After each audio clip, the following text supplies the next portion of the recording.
Merci d'avoir choisi Renouveau Télé pour vous informer. Mesdames et messieurs, bonsoir et bienvenue aux informations. Les titres. Le Conseil national de transition CNT a délibéré sur un projet de loi relatif au financement du projet d'urgence de production et de sécurité alimentaire et nutritionnelle. Ce projet de loi doit contribuer à lutter efficacement contre l'insécurité alimentaire et nutritionnelle dans notre pays. L'effectif pléthorique dans les écoles publiques est une réalité connue de tous, mais dans certaines écoles publiques, le nombre d'élèves par classe est surprenant. Il atteint plus de 200 dans certaines classes. Vous en saurez plus dans cette édition. Le comité syndical du centre hospitalier et universitaire Gabriel Touré a annoncé la suspension de sa grève enclenchée depuis le 31 mai 2023 pour ce vendredi 20 octobre. Les détails dans cette édition.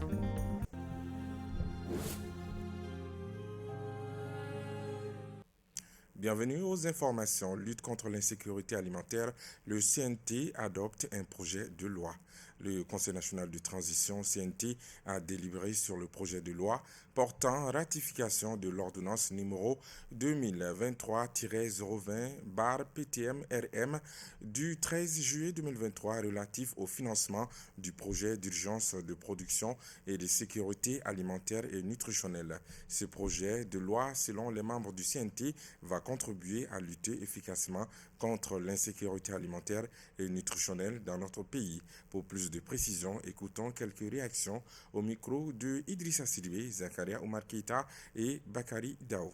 Les projets d'urgence de production et de sécurité alimentaire et nutritionnelle qui viennent d'être adoptés par le Conseil national de transition s'inscrivent dans cette dynamique de renforcer la résilience de nos populations en les dotant de méthodes et aussi de soutien en matière sémencier et de techniques culturelles pour vraiment s'adapter au changement climatique. C'est un projet qui va commencer tout de suite puisqu'il a été ratifié par le CNT pour une durée de 16 mois pour un coût de 4 milliards et quelques avec 2 milliards de dons. Ce vote historique, c'est un vote historique à l'unanimité de 3 projets de loi ratifiant 3 projets d'ordonnance.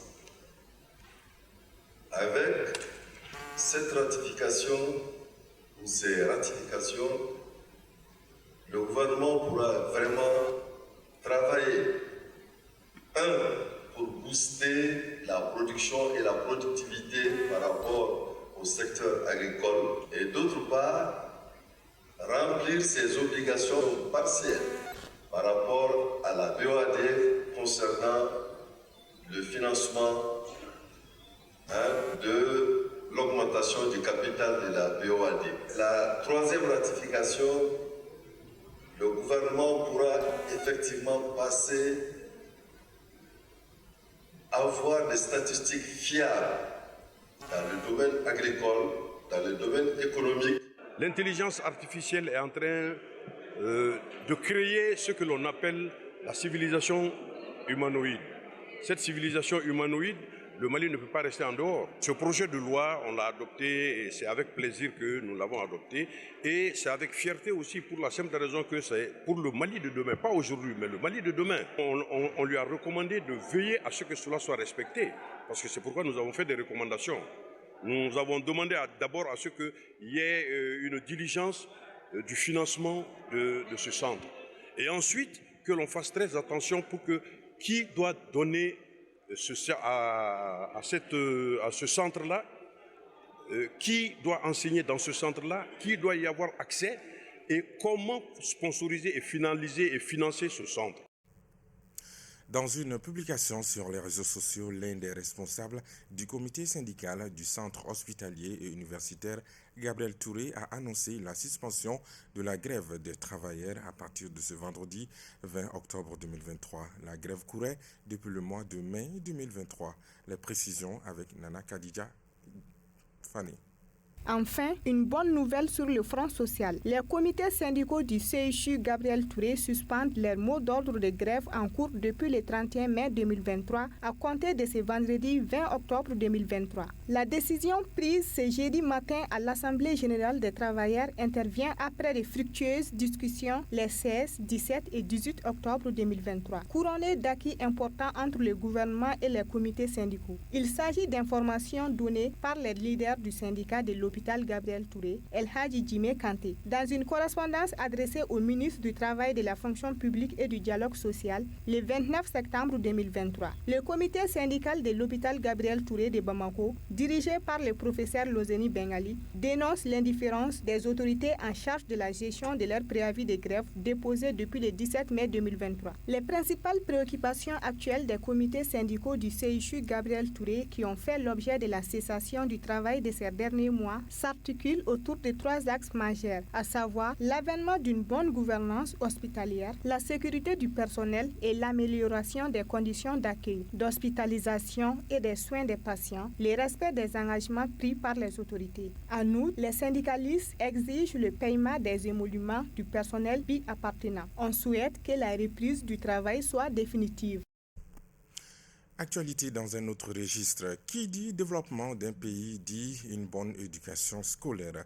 Pourtant, dans nos établissements publics scolaires, l'effectif pléthorique dans les classes est un frein à l'atteinte de cet objectif. Des effectifs qui vont de 60 à 100 élèves par classe. Une situation qui met en péril la qualité de l'enseignement de nos enfants et par conséquent le développement du pays.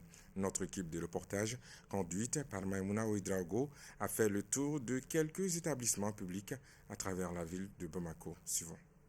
Des belles apparences qui cachent bien souvent des réalités choquantes. Tel est le constat dans certains établissements publics scolaires à Bamako. Les élèves sont entassés les uns sur les autres comme dans une boîte de sardines, empêchant ainsi toute activité pédagogique efficace. Aujourd'hui, les enseignants ont des difficultés. Ceux qui ont l'effectif, ils ont des difficultés pour corriger les cahiers. Alors que l'enseignant, il doit dispenser, corriger les cahiers tous les jours. Tu ne peux pas corriger les cahiers de 80 élèves dans une classe et pouvoir dispenser correctement tes leçons. Donc nous demandons à ce qu'on construise des salles de classe, on donne des tables bancs. Parce que même si des salles de classe, s'il n'y a pas de table banc, c'est zéro. Et nous demandons, nous sommes en train en tant qu'administrateur, on est en train de prendre toutes les dispositions. Vous voyez qu'il y a des tables bancs cassées. Moi, j'ai réparé 80 tables bancs cette année. Bon, les conditions du titre maintenant, je peux dire que c'est un peu précaire parce qu'en réalité, on en manque de classes. Bon, on a un peu d'effectifs maintenant dans les classes aussi. C'est la raison pour laquelle maintenant, moi, ma première année, ma deuxième année, maintenant font le système de rotation. Donc maintenant, le système de rotation, c'est-à-dire une semaine le matin, une semaine le soir. Sous le poids de l'effectif, les enseignants sont totalement débordés. Très souvent, ils sont dépassés et même découragés. Chez moi, il y a effectif pléthorique parce que normalement, pédagogiquement, l'effectif ne doit pas dépasser 50 à 55. Moi, j'ai déjà un effectif de 70 à peu près. Bon, c'est ça qui me rend très difficile le métier d'enseignement. C'est très difficile de les maîtriser tous les élèves. Mais on fournit beaucoup d'efforts pour pouvoir les maîtriser. Sinon, sans la maîtrise de la classe, donc c'est très difficile de passer les messages. Aux effectifs pléthoriques s'ajoute également l'état défectueux des classes, comme celle-ci, au groupe scolaire de Sogoniko, qui n'est plus d'usage à cause de l'absence de fenêtres et portes. On assiste tout simplement dans plusieurs endroits au manque d'infrastructures et enseignants pour accueillir de nouveaux élèves. Dans notre école, groupe scolaire de Djandjigila, les effectifs sont très élevés et on a manque d'enseignants. Par exemple, dans une classe, on peut voir un effectif plus de 100 élèves. Si les parents viennent là, au moins le recrutement, en première année, on peut avoir 70 élèves, 80 élèves. Nous sommes obligés de les prendre. On ne peut pas laisser les enfants vraiment dans les rues comme ça. Si l'éducation est considérée comme la base de tout développement, la nôtre est en danger. En tout cas, les autorités compétentes semblent être malheureusement impuissantes et les dégâts risquent d'être lourds pour l'avenir à nous tous. Nous nous rendons cette fois-ci au groupe scolaire du Sirakoro-Meguetana où la même situation de pléthore d'effectifs et de manque d'infrastructures existe depuis plusieurs années. Maïmouna Ouedraogo, de retour cette fois-ci avec Mantala Ouattara. Ceci n'est pas un amphi, mais plutôt une classe de 9e au groupe scolaire de Sirakoro-Meguetana. Dans cette classe, on compte plus de 200 élèves. Difficile pour l'enseignant de se frayer un chemin car les tables bancs sont collées les unes aux autres. Une situation qui perdure depuis quelques années malgré les efforts de l'administration à vouloir maintenir un cadre de travail acceptable.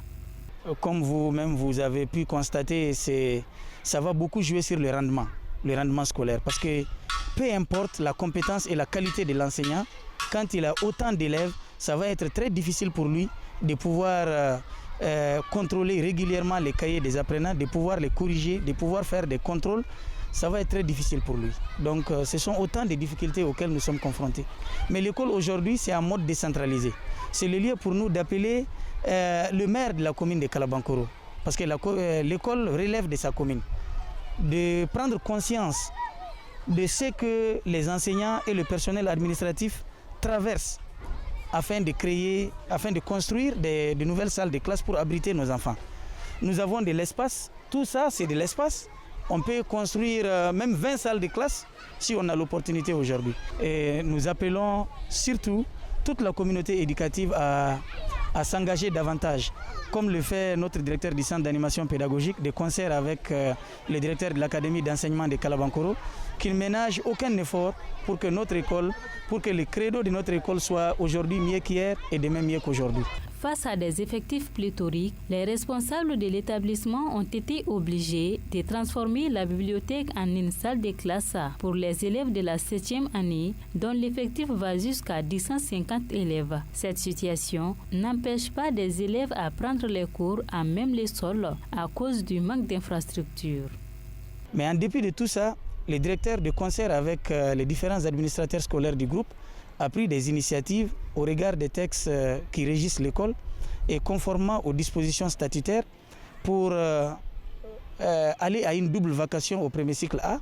Il y a des élèves qui viennent le matin, il y en a d'autres qui viennent l'après-midi, compte tenu de l'effectif. De l'autre côté, comme vous avez vu, on a utilisé la salle de lecture de la bibliothèque pour pouvoir désengorger certaines classes. Dans d'autres écoles relevant du même cap, nous avons été amenés à aller vers des abris provisoires pour pouvoir accueillir certains de nos élèves. Entre chaleur suffocante et odeur parfois nauséabonde, ces élèves et leurs enseignants passent des heures de cours dans une atmosphère invivable. Ici, le plus petit effectif dans une classe est de 100 élèves. Pourtant, l'école est construite sur une superficie de 5 hectares. Il est donc temps que les autorités s'occupent véritablement des écoles publiques, sinon, à cette allure, la qualité de l'enseignement dans les écoles publiques ne peut que continuer à se détériorer. D'ailleurs, qui se soucie du sort de ces élèves des parents pauvres? Personne. L'Institut supérieur de commerce ISC Business School a organisé une conférence débat ce jeudi 19 octobre 2023 sur le développement personnel et du leadership avec ses étudiants. Cet échange entre dans le cadre de la rentrée universitaire 2023-2024 de l'Institut. La conférence était animée par le président directeur général de l'Institut, Racine Thiam. Oumou Traoré, Lassine Traoré pour les détails. Conformément à son slogan, la véritable temple du savoir-être, du savoir-faire et du faire-savoir, l'Institut supérieur du commerce Business School a organisé cette conférence afin d'instaurer un meilleur cadre d'échange entre les responsables de l'établissement et les étudiants.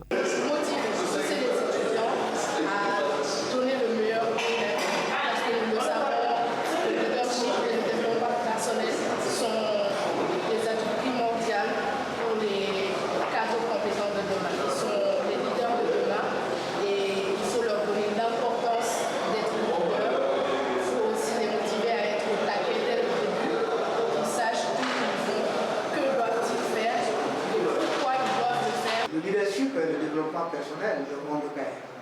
Nous nous sommes dit que ISC Business School est une école d'élite. C'est une école de communication marketing. Au-delà des formations académiques que nous dispensons à nos étudiants, nous essayons de les accompagner en les formant, en les accompagnant vers le leadership. Donc nous cherchons à construire, à façonner le Malien nouveau. L'activité entre avec la vision de l'ISC Business School qui n'est d'autre qu'aider la jeunesse malienne à suivre de bonnes formations pour être parmi les meilleurs, non seulement au Mali, mais aussi ailleurs.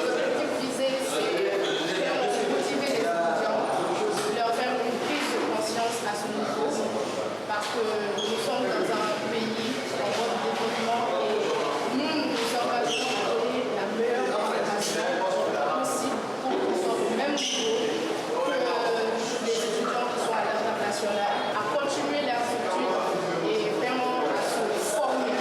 Nous avons besoin de formation.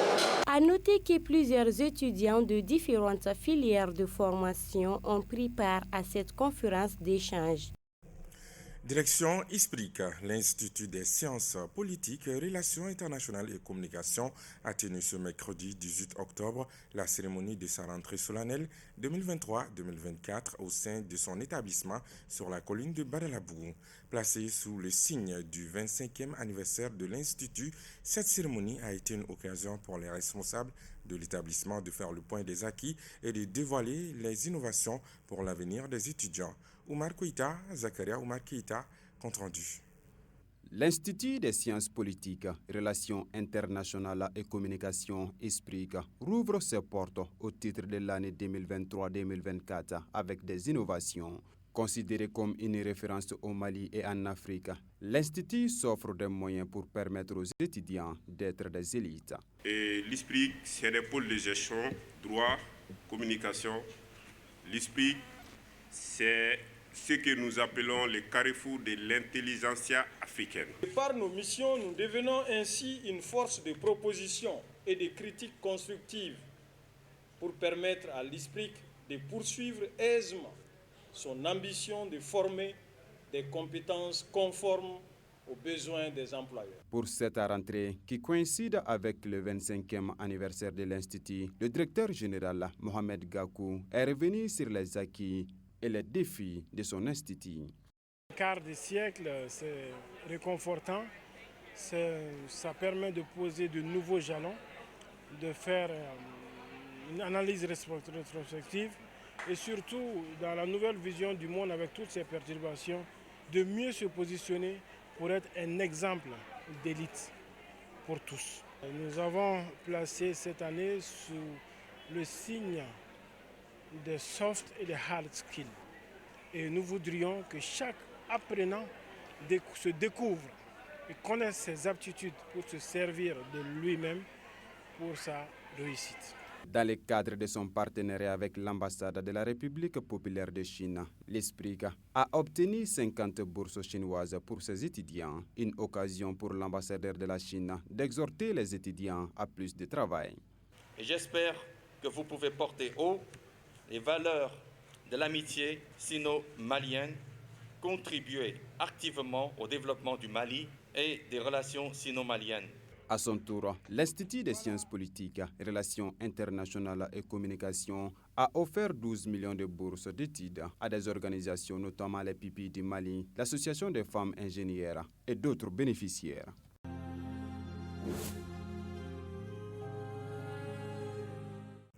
Sur un tout autre plan, le consortium Gradem Solima et Comad a organisé ce jeudi 19 octobre 2023 à la Maison de la Femme de Bamako une cérémonie commémorative de la Journée internationale de la fille, couplée à la clôture du projet axé sur les jeunes filles aides ménagères, mise en œuvre par le consortium en partenariat avec la Direction régionale de la promotion de l'enfant et de la famille. Le projet avait pour but de promouvoir les droits des aides ménagères. La Diakité. Dans le but de mettre en exergue le travail productif de la femme dans le développement rural et le bien-être social, Séné Riwa, en collaboration avec la commune rurale Ouassounou Balé, a décidé de célébrer la journée dédiée à la femme rurale dans le village de Badogo.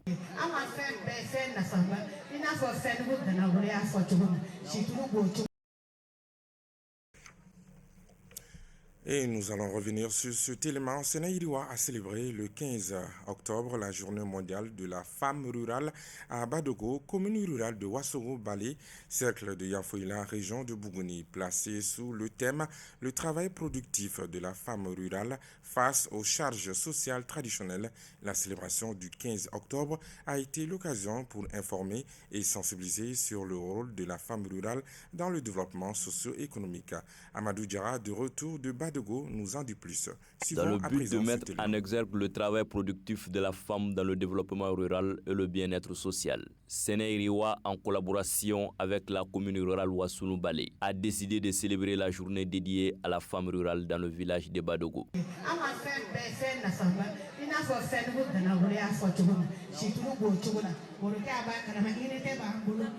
Et oui, ces produits ont été cultivés et transformés par ces femmes grâce à l'accompagnement des Sénéiriwa. Nombre de ces femmes accompagnées ont pu asseoir aujourd'hui de façon solide leur unité. Déjà, les femmes qui sont dans le maraîchage, auparavant, ne pouvaient pas stocker, sinon stocker de façon durable leurs produits. Mais aujourd'hui, grâce à Sénéiriwa, ce stockage et cette transformation est facile à travers l'information, les sensibilisations. Et même les femmes du monde rural aujourd'hui sont imprégnées des droits des femmes qui leur permettent d'aller vers les autorités et d'autres partenaires au développement pour pouvoir être accompagnées. Cette cérémonie dédiée à la femme rurale a également permis aux femmes modèles d'animer une table ronde sur le travail productif de la femme rurale. L'objectif, c'est vraiment présenter d'abord ces dames qui se sont distinguées à travers leurs propres activités. Et ces activités, c'est bien sûr la production.